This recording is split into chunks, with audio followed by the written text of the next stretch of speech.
Hello guys, and welcome back to the Watch Addict channel. Today we're taking a look at a watch from Wenger, kind of the sister brand of Swiss-made brand Victorinox. They're under the same roof. You know, the brand that makes all those cool Swiss Army knives and luggage and all that stuff. It's all under the same roof. They're kind of like what Tudor is to Rolex in a sense. Now this model in front of me is the Roadster Black Knight on a stainless steel bracelet. It's a chronograph, it's Swiss-made. And let's see what it's all about, guys. First of all, this watch does come with a 2-year international warranty, which is great. Now, we are looking at a 45mm diameter on this piece right here.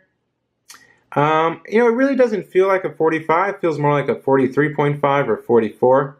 I don't know why. It's a pretty circular case shape. We also do have a nice tachymeter bezel going around here. Kind of reminds me of the Omega Speedmaster, which is pretty cool. So maybe if you're looking for something like that, a Speedmaster alternative or something like that, this is definitely a great alternative to go.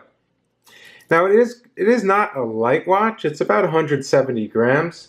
And you know, for a full solid stainless steel bracelet and a solid 316L stainless steel case and bracelet as well, it's a pretty average, I would say.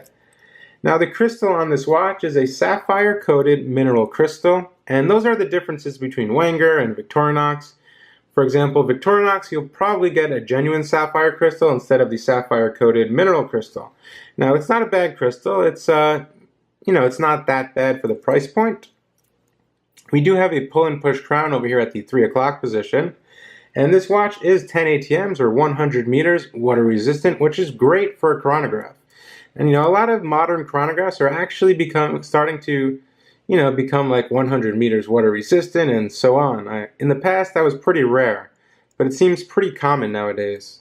Now, to function this piece right here, as you see, we do have a chronograph with 3 subdials. We have complete loomed markers, and what's really cool is this Wenger logo right here actually lights up with the loom, which is quite stunning, and I'll show you that towards the end of the video. We also do have a stunning red chronograph hand here. I'll show you the function right now. There's the chronograph right there. It does tick, it does not sweep. Stop it with the same button and then reset.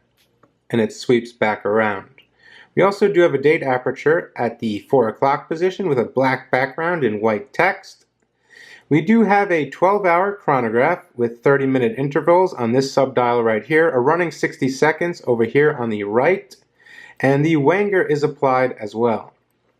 Now this is a fixed bezel, of course. It's a tachymeter, can be used for different readings and so on. And let's go to the side of this watch. As you see, we have a pretty standard crown here, which is pull and push. And it is not signed, completely brushed on the case with nice lugs here. The brushing is definitely pretty good and on par with the price point.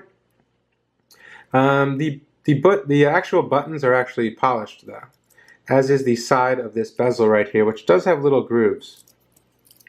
Going to the other side of the case, we have a brushed finish again, and it's done pretty nicely. There are no mistakes here really. Now the bracelet is a solid brushed bracelet in 316L stainless steel. Pretty simple clasp here with the the Wenger logo signed right here. Let me open this up. You have your typical stamped clasp here, but it's a pretty sturdy clasp.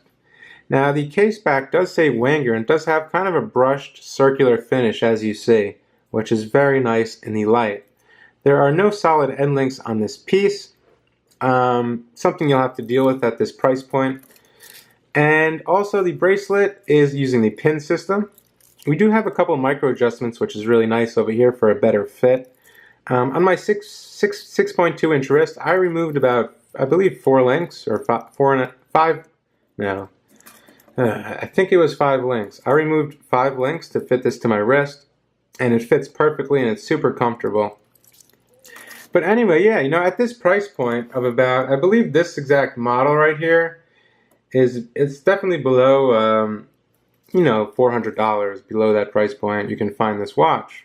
And you can check it out and buy it directly from their website, and that link will be in the description below. It's supposed to be a rugged and sporty watch, the Roadster. It comes in many different variations I'm looking at here. You have actually a blacked out one. It comes on a leather strap. It also comes, I believe, on a, like a perforated kind of racing style leather strap. Then you have a complete blacked out case with a rubber strap. A lot of different variations here. And that's always good, but this one really spoke to me with the stainless steel, just pretty simple, standard stuff. So yeah, everything looks pretty nice and well built for this price point, like I said. The bracelet, it could be a little better, but at this price point, you can't get everything as you would, let's say, with a Victorinox. But it's definitely good enough to wear and good enough for the price point, in my opinion. Now, I want to get you a loom shot because this loom on this watch is really good and really strong, and it does last a long time. I want to show you that right now, and I'll be right back. Alright, here is the loom on this watch. As I said, it's extremely bright. The Wenger lights up, which is really cool. It's those small details that really does it for me. The hands are super bright, and as you see, they're not fading at all. And yeah, I think they did a really good job on the loom on this piece. Now here's the watch pictured on my 6.2 inch wrist. Matters if it swells when it's hot out. It is quite hot out in New York today though. Now it does fit very nicely. The strap is really comfortable, or the bracelet I should say. And yeah, I think it looks pretty nice. It's a very clean look and something great, just for outdoors or, taking a walk in the park or, a daily driver watch or something like that. Rides definitely on the wrist pretty low. And as you see, the crystal is recessed a bit into this tachymeter bezel right here, or the tachymeter. And so basically, if you hit this watch, I'm assuming it's not going to touch the crystal, it's going to touch the outer rim of this bezel right here, which is also a great design cue that they've come up with. Now, I want to thank you guys for watching this review of the Wenger Chronograph. Hope you guys enjoyed the video. And throw me a like, throw me a comment, let me know what you think of this watch in the comment section below. And I will catch you guys on the next video. Thanks for tuning in. Bye.